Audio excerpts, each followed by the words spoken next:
আমাদের ছেলে বেবি না মেয়ে বেবি অনেকে জিজ্ঞেস করেছেন। তো সর্বপ্রথম বলি যে আলহামদুলিল্লাহ সবকিছু খুব সুন্দরভাবে হয়েছে। এবং সেকেন্ড, রাজা, তোর অনুভূতি কি রে?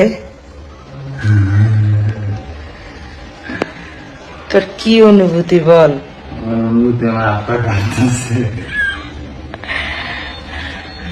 আর আমাদের মৌসুমী এখনো সুস্থ হয় নাই। অবশেষে জানা গেল রাজা আর মৌসুমীর কুল জোরের কি বাবু হয়েছে। রাজা আর মৌসুমীর আবারও মেয়ে হয়েছে। দ্বিতীয়বারের মতো মেয়ে সন্তানের বাবা হলেন রাজা। প্রথমবারও কিন্তু রাজার একটা মেয়ে আছে, এখন দ্বিতীয়বারের মতো আবারও মেয়ে সন্তানেরই বাবা হলেন। তবে রাজা আর মৌসুমী কিন্তু ভীষণই খুশি। সবাই তো বলছে রাজার মেয়ে নাকি একদম পুরোপুরি মৌসুমীর মতো হয়েছে, মৌসুমীর মতোই সুন্দর হয়েছে রাজার মেয়ে। রাজার শ্বশুর কিন্তু বলেছে একদম পুরোপুরি মৌসুমীর মতো হয়েছে, রাজার মতো কিছুই হয়নি। রাজা তার মেয়েকে পেয়ে অনেক বেশি খুশি, কারণ প্রথম মেয়েকে তো সে ভালোই বাসতে পারেনি, তাদের আগেই বিচ্ছেদ হয়ে গেছে। এখন দ্বিতীয়বারের মতো আবারও মেয়ে সন্তান জন্ম দিয়ে সে কিন্তু ভীষণ খুশি।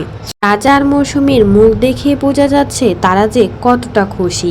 আর মৌসুমী কিন্তু এই প্রথমবারের মতো মা হয়েছে। প্রথমবারের মতো মা হওয়ার অনুভূতিটা তার কাছে যে কতটা ভালো লাগছে তার চোখ মুখ দেখেই কিন্তু বোঝা যাচ্ছে। তবে মেয়েটা পুরোপুরি মৌসুমীর মতো এত সুন্দর হয়েছে।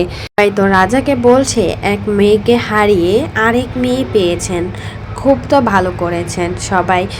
আর রাজা আর রাজার মেয়ের জন্য দোয়া করছে। সবাই তো বলছে রাজার কুল জুড়ে আবারও নতুন সন্তান এলো, তাতে অনেক বেশি খুশি হয়েছে কিন্তু রাজা আর মৌসুমী, কারণ দীর্ঘ অপেক্ষার পর নিজের সন্তানকে কোলে পেয়ে ভীষণই খুশি রাজা আর মৌসুমী।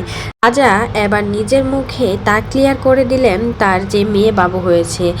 একটা ভিডিওতে জানিয়েছে আলহামদুলিল্লাহ, সব কিছুর জন্য আলহামদুলিল্লাহ, সব কিছু ঠিকঠাক মতো হয়েছে, আমরা অনেক বেশি খুশি আমাদের সন্তানকে নিয়ে। অবশ্যই সবাই কিন্তু রাজার বাবুর জন্য দোয়া করবেন। তো এই বিষয়ে কোনো মতামত থাকলে সেটাও কিন্তু কমেন্ট বক্সে